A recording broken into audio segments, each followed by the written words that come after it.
La historia de Mont Blanc Nordland es una de esas mini historias de One Piece a las que definitivamente no se les da el mérito que se merece. Es una historia casi independiente, y con esto me refiero a que es autoconclusiva en cierta parte, al menos en el arco de Skypiea, y es que por sí misma te da un cierre perfecto, enseñándote varias cosas con el paso, y es que fueron 400 años de legado donde será recordado injustamente por muchos como un payaso y solo por muy pocos que en verdad lo conocieron como un héroe, el botánico y uno de los más grandes expedicionistas de toda la franquicia y un bravo guerrero. ¿Qué tal por ahí? Soy Lama y hoy me nació hablarles, narrarles y al final contarles un poco de mi opinión de Nordland el Mentiroso.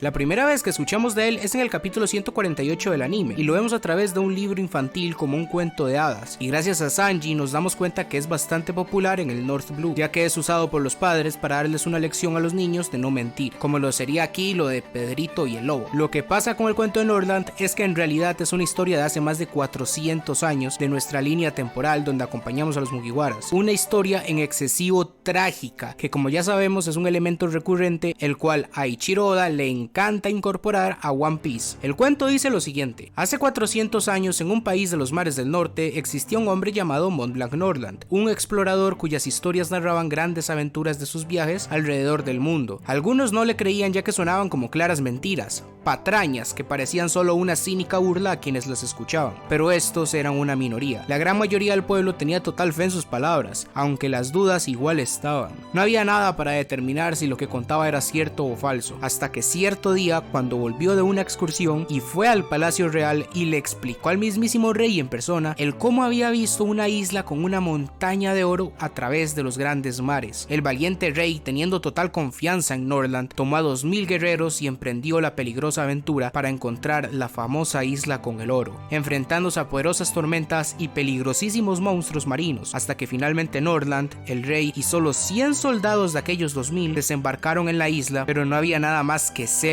casi virgen. No había nada de lo que había prometido Nordland. Nordland, por sus mentiras, fue condenado a muerte, y en sus momentos finales Nordland dijo que seguramente esa parte de la isla se haya hundido y ahora se encuentre bajo el mar. El rey y los ciudadanos se sorprendieron pensando que Nordland no dejó de mentir hasta su muerte. Esta es una historia que sirve para mostrarle a los niños los peligros de la mentira.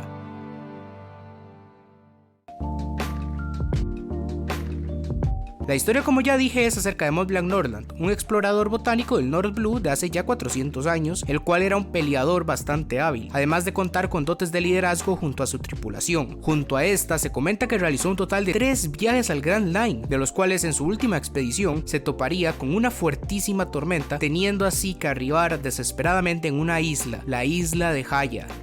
Esta era una isla selvática, y al apenas pisar el suelo se encontrarían con un nativo de la isla que parecía pertenecer a una tribu Shandian. El hombre se encontraba ya de gravedad con síntomas muy avanzados de lo que Nordland dedujo como la fiebre del árbol. Es bueno recordar que Nordland era botánico. Continuando con su caminata por la isla y exploración de la misma, se encontraría justo con una ceremonia o ritual donde se alababa a una serpiente gigante como un dios, y toda la tribu Shandian estaba sacrificando a una joven chica de la misma aldea a esta enorme serpiente para dársela como ofrenda y que detuviese la plaga que azotaba la isla. Nordland, con una de las entradas más épicas del anime, saltó justo en el momento, interrumpiendo la ceremonia o ritual, matando a la serpiente y así salvando a la chica.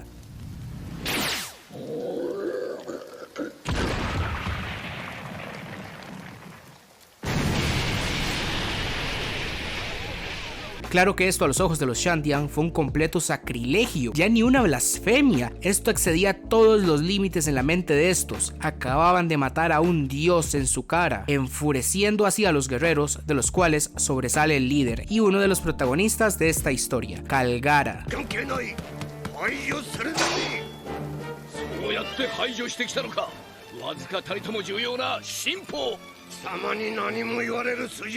Después de un intercambio de golpes, Nordland pidió tiempo. Dijo que solamente necesitaba eso y que él solo se encargaría de toda la enfermedad que azotaba la isla. Kalgara fue comprensivo y estaba a punto de matarlo, pero entonces el líder de la aldea decidió darle tiempo de benevolencia. Tendría una sola noche para encontrar la cura de la enfermedad y así salvar a la isla y a su propia tripulación, ya que si ésta no encontraba esa cura sería ejecutado ahí mismo junto a su tripulación por la osada osadía de asesinar a un dios. Norland estaba bastante apurado encontrando una cura, cuando de vuelta a la aldea sucedería un terremoto. Calgara, como fiel testigo de Jehová tocapuertas, creyó en ese momento que lo que estaba sucediendo era la manifestación de la ira de los dioses por el asesinato de hace un rato, y todo lo sucedido en esa ceremonia, por lo que corrió para encontrar a Norland y asesinarlo él mismo en clemencia de los dioses. Pero saliendo de ahí mismo de la aldea, encontraría un panorama que le haría preguntarse y cuestionarse a sí mismo varias cosas. Lo primero que encontró fue a Norland atascado en la tierra sin poder salir. Lo primero que hizo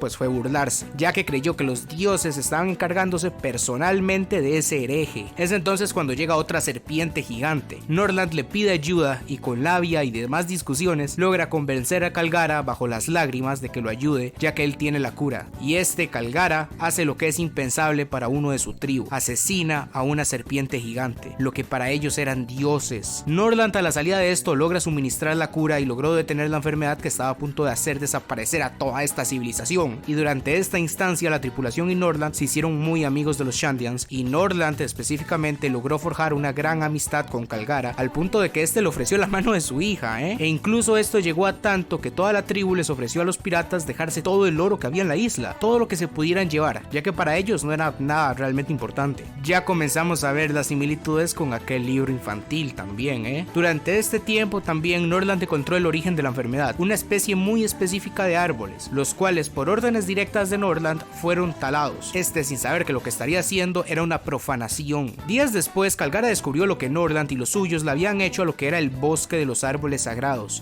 Sin ningún contexto le pidió a sus amigos que se fueran. Norland, apenado por lo que sucedió, se disculpó por la osadía de hacer algo parecido sin preguntar antes, por lo que ordenó dejar todo el oro que les habían regalado y marcharse de manera inmediata a la isla. Calgara tiempo después se daría cuenta detrás de la acción e iría al momento justo a despedirse de su amigo, pidiéndole disculpas y pidiéndole que volviera algún otro día porque todos ellos estarían esperándolos.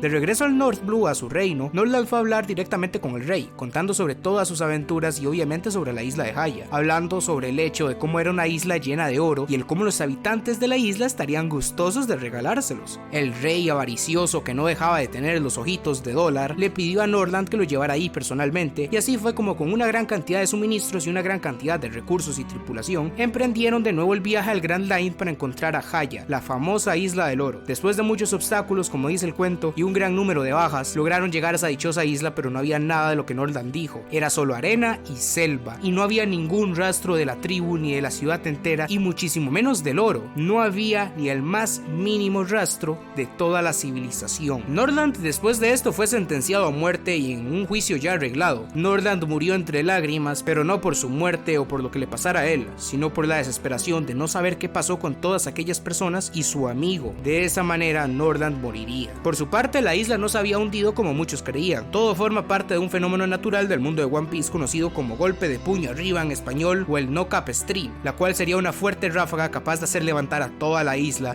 y llevarla a una isla en el cielo como Skypiea. De hecho, este sería el origen de una guerra, ya que mostraría y sería una alegoría a la poca paciencia y tolerancia que tenemos las personas con nosotros mismos, donde las personas de Skypiea invadirían a los Shandians, por estos invadir sus tierras entre comillas, y estos pues se defenderían ya que también son sus tierras. De hecho, esta guerra continuaría 400 años en el futuro hasta la llegada de los Mugiwaras, y se resolvería en el arco que ya todos conocemos.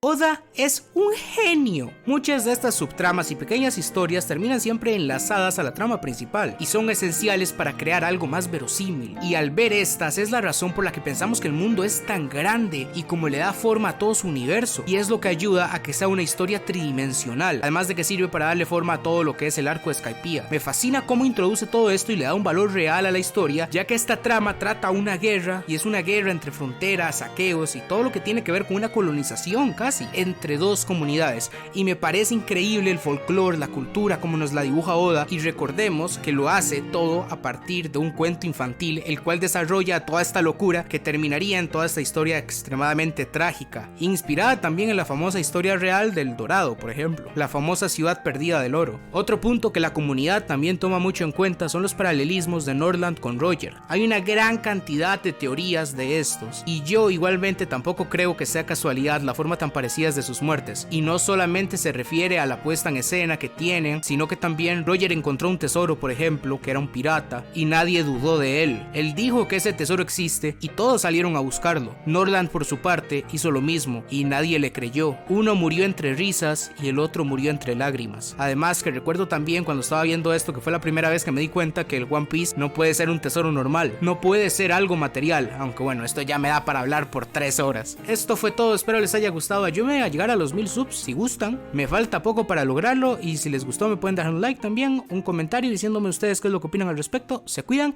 y adiós.